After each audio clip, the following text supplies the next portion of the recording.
नमस्कार किसान भाइयों। आज हमारे जो IISR के प्रदर्शन प्लॉट में कई ज़िले से, कई क्षेत्रों से किसान लोग यहाँ पे आ रहे हैं, देखने आते हैं।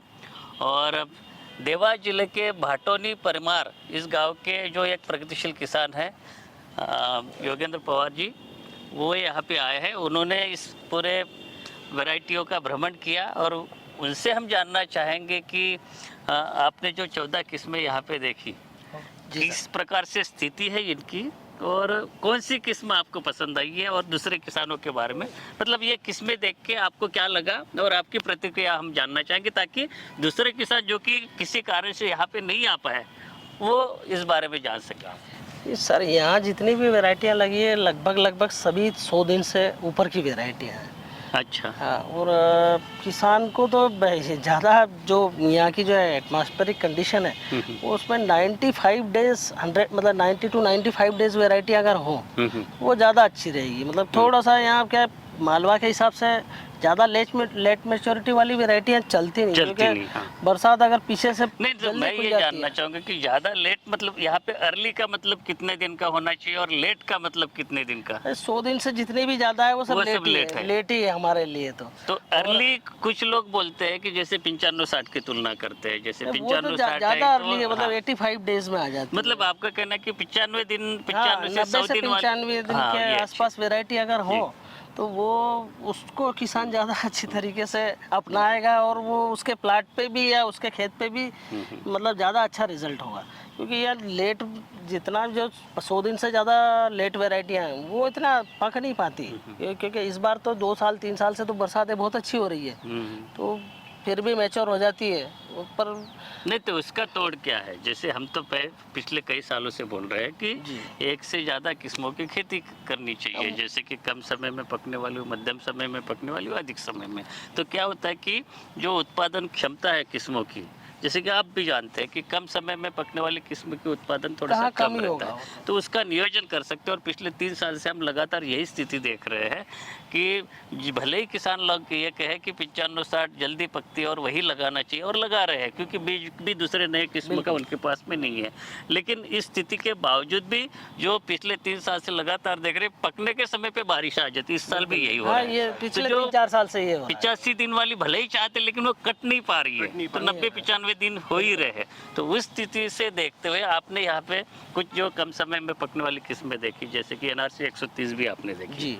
एक जो NRC 138 भी आपने देखी है, जो चल रहा है एक NRC 142 आपने देखा, NRC 127 देखा, 150 भी देखा, 152 जो कि आइडेंटिफाई हुई है अभी, है ना।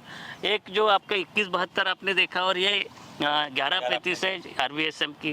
तो ये कई किस्मों में आपने देखा, और आपका क्या अनुभव देख रहा है कि कौन सी किस्म अपने मध्य प्रदेश के जो मेजर क्षेत्र में कौन सी अनुकूल हो सकती है? जैसे जो ज़्यादा अर्ली वेराइटियाँ हैं वो तो बिल्कुल टाइमली मैच्योर होती है जी। और ये जैसे 90-95 दिन की जो वेराइटियाँ हैं, अगर बरसात ज़्यादा पीछे होती है तो ये 10-15 दिन अपना ड्यूरेशन बढ़ा लेती है। वो हमारे यहाँ जैसे जो 90 दिन वाली 95 दिन वाली वेराइटी भी लगभग 110 दिन 100 से ऊपर ही हार्वेस्ट होगी, क्योंकि इस बार बरसात पीछे तक है। और अगर जल्दी पानी खुल जाता है तो भी एक एवरेज परफॉर्म कर जाती है वो वेराइटी। और ज़्यादा अर्ली तो आप कह रहे हैं कि वो 3 कुंटल बीघे से ज़्यादा होती ही नहीं, क्योंकि उसकी कैपेसिटी ही नहीं है। और लेट में क्या है, अगर मौसम अनुकूल रहा तो ये 25, 30, 35 कुंटल तक हो जाती है। नहीं तो ज़्यादा लेट में फिर अगर बरसात नहीं होती है तो और पूरे फील्ड पे तो पानी दे नहीं पाता किसान, वो इतना अच्छा उत्पादन नहीं दे पाती। फिर जितनी ज़्यादा वैरायटी लेट होगी उसको उतने दिन तक आपको मतलब केयर करके रखना है। बहुत ज़्यादा लेट वैरायटी, और पिछले जो सितंबर का एटमॉस्फेरिक कंडीशन होती है उसमें बीमारियां बहुत आती है, सकिंग पेस्ट, वायरस, फंगस, सब कुछ जो भी कुछ है वो ज़्यादातर बीमारियाँ सितंबर में ही आती है। उसके पहले वाली बीमारी को तो किसान कैसे भी कंट्रोल कर लेता है। नहीं, तो अभी आपने जो किस्में देखी, अगर 2-3 किस्मों के नाम लेना चाहेंगे, अगर बोलिए कि अपने मध्य प्रदेश के लिए ये इतने किस्मों में से ये ठीक ठाक लग रही, तो आप किन किस्मों का नाम लेना चाहेंगे? जैसे 2172 बहुत अच्छी है, 2172 होगी जैसे। और आपका ये RVSM 1135 वो भी अच्छा है। थोड़ा मतलब लास्ट ईयर तो 130 ने भी अच्छा परफॉर्म किया जी, था, पर जी। इस बार थोड़ा उसमें कुछ प्रॉब्लम आ रही है। जी जी 38 का भी वो 138, मीडियम, हाँ। हाँ मीडियम ड्यूरेशन वैरायटी, वो भी आप मतलब 90 95 दिन के 95 आसपास, दिन के आसपास 95 दिन के आसपास ही आती है। और जो दूसरी जो है 168, ये आपकी क्या 16, और ये तो बहुत लेट है सर। जी जी जी तो ये वेराइटियाँ तो जैसे 128 है, वो भी बहुत लेट है। और वो उस तरह की कैरेक्टर वाली वेराइटी अगर वो 90-95 दिन में आ जाती है तो वो बहुत अच्छा परफॉर्म करेगी हमारे यहाँ। बढ़िया। तो वो किसान बहुत रेजिस्टेंट वेराइटी है, लगी 2 साल से, पिछले 2 साल से देख रहे हैं यहाँ के, तो वाकई में उस वेराइटी में दम है। और कुछ जैसे जहाँ जल भराव होता है उन खेतों के लिए तो ये बहुत आदर्श और वरदान है। पर बस यही है कि वो 110 दिन की वेराइटी है। तो जल भराव वाले क्षेत्र के लिए तो हमारे पास दूसरी तकनीकी है जिसको कि आप किसान ट्राई कर सकते हैं, हाँ, क्योंकि भी अब रिस्क पद्धति है, दूसरी पद्धति से अपनाएं।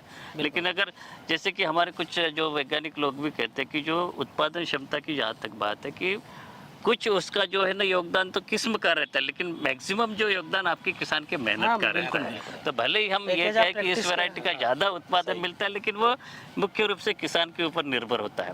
तो किसान भाइयों, आज हमने योगेंद्र पवार जी से हमने चर्चा की और जानने की कोशिश की कि इन किस्मों में से उनको क्या पसंद आया है या कौन सी किस्म है जो कि मध्य प्रदेश के किसानों के लिए एक आने वाले समय में पोटेंशियल वैरायटी के रूप में साबित हो सकती है। उन्होंने 1135 की चर्चा की, 2172 की चर्चा की, 138 की चर्चा की और कई सारी जो किस्में हैं वो देख रहे हैं। लेकिन उनका मानना यही है कि जो उसके ऊपर जो अगर ज़्यादा समय में पकने वाली चाहिए तो ये किस्में हो सकती हैं, और कम समय में पकने वाली किस्में हैं तो कुछ किस्में हो सकती है। ये पूर्ण रूप से किसान के ऊपर निर्भर करता है। तो साथियों, पुनः एक बार आपसे मिलेंगे अगले कड़ी में, तब तक के लिए आज्ञा दीजिए। नमस्कार। नमस्कार।